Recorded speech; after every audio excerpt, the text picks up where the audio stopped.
Cup Series practice and qualifying is in the bag. New odds are released. Here's what we're getting invested with after P's and Q's come Sunday at Pocono. Hang around. It's a new episode of The Back Road coming right at you. It's a non-points race, but it is a short race. Checker flag. That's all this race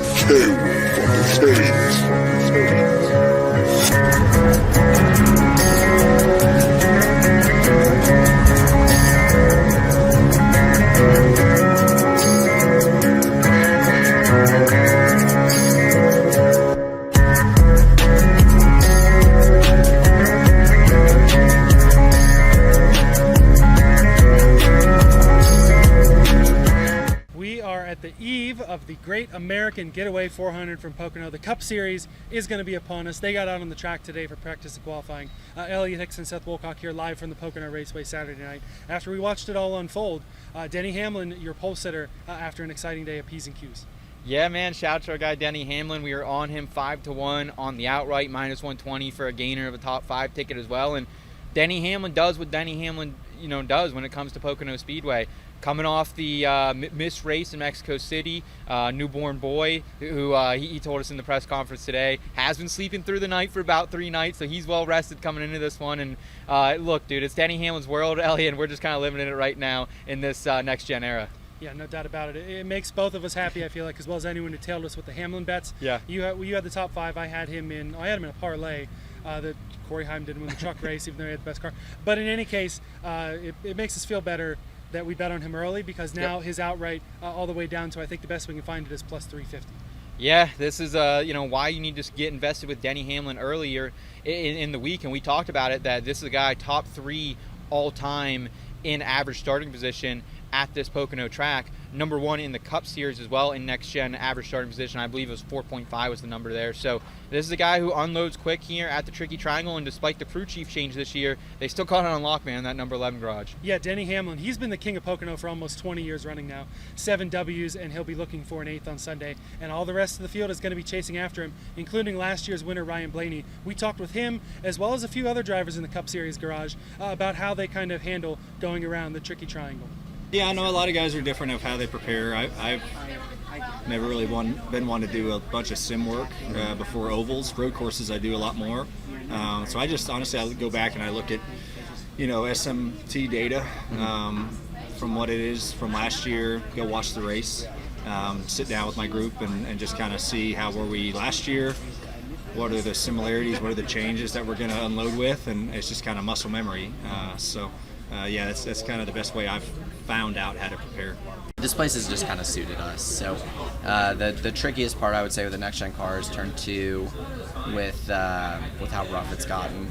The stuff under it through the tunnel is really cool, but we got to drive over the top of that, and it has made it really difficult. So yeah, super sketchy getting across the top of that with next gen car, but I feel like every year it gets rougher too. So watching Xfinity practice, it looked really rough. So hopefully our car is good across it today. For me, I personally feel like this is a place where you have to be really comfortable on the edge with how different the 3 corners are. You're not going to be perfectly set up for all 3 corners. You kind of have to pick and choose what you want your strengths and weaknesses to be. This place is a challenge for sure. I love the tunnel turn. I think that is really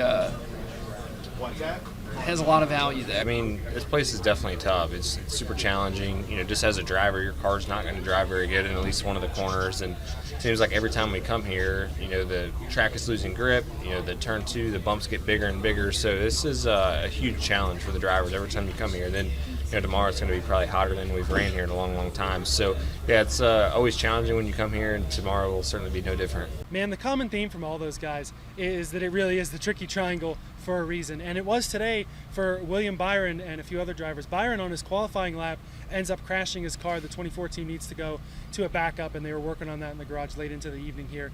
A couple other drivers having mechanical issues. Bubba Wallace was not able to set a lap.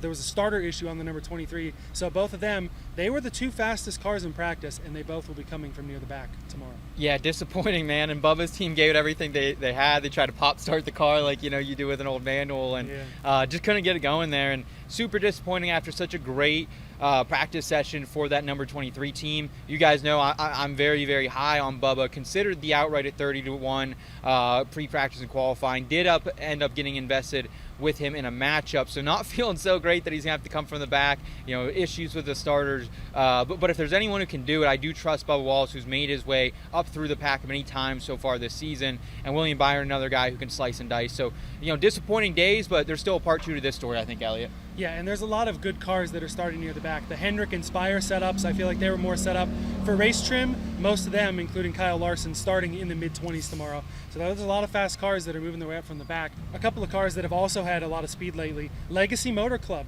John Hunter Nemechek is starting P4, while Erik Jones is starting P11.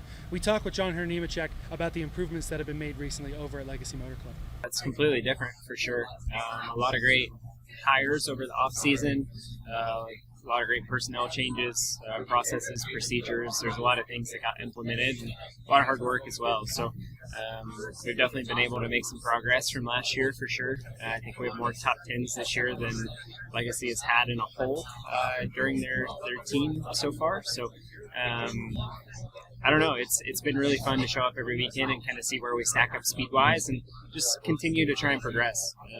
Road courses have definitely not been our strong suit this year, but we're making a little gain kind of everywhere right now. We know that JHN is confident, and I'm sure Erik Jones is confident too. Really good at Pocono. I was already on his top 10 and added a matchup that I believe you mentioned Thursday, Jones over Hendrick at -115 over an ESPN bet.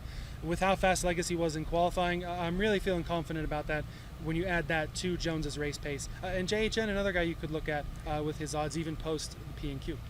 Plus 850 right now over at FanDuel. JHN is getting hung out there, man. I feel like this is an opportunity. And that's for a top 10, right? Yeah, top 10 for that line. So definitely interested in getting invested with these Legacy Motorsports guys. Thought about that matchup you references with Hendrick and Jones earlier in the week. So cool to see them come out and unload fast, because even when Erik Jones has had top 10 runs here, he doesn't always qualify well. So to see the pure speed at a track like Pocono, where you need pure speed on these huge absolute gainer flats, it's impressive, man. And I think we are really starting to see Legacy start to become, rather than like the stepchild of Toyota, maybe they're like the little brother of 2311 finally. Yeah, and that was their whole point of not forming an alliance with Gibbs. They wanted to build their own notebook, and it's clearly coming to fruition as they've run really well the last few weeks.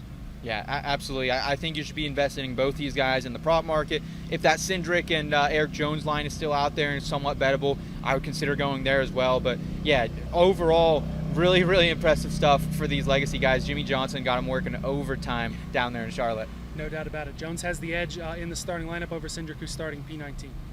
Yeah, absolutely. What I will say after today is I feel like we both feel pretty good generally about how we handicap the race, at least for the most part. A couple bets here and there, but you'll have that every week. We'll be looking at the markets tonight, maybe on some more. If you join the IBT Racing Family Discord, you can get everything that we add to our cards tonight and tomorrow morning. We are excited for the Great American Getaway 400 and glad that you took this ride down the back road with us. Stay tuned for a lot of Cup content tomorrow, and we'll see you then. Peace.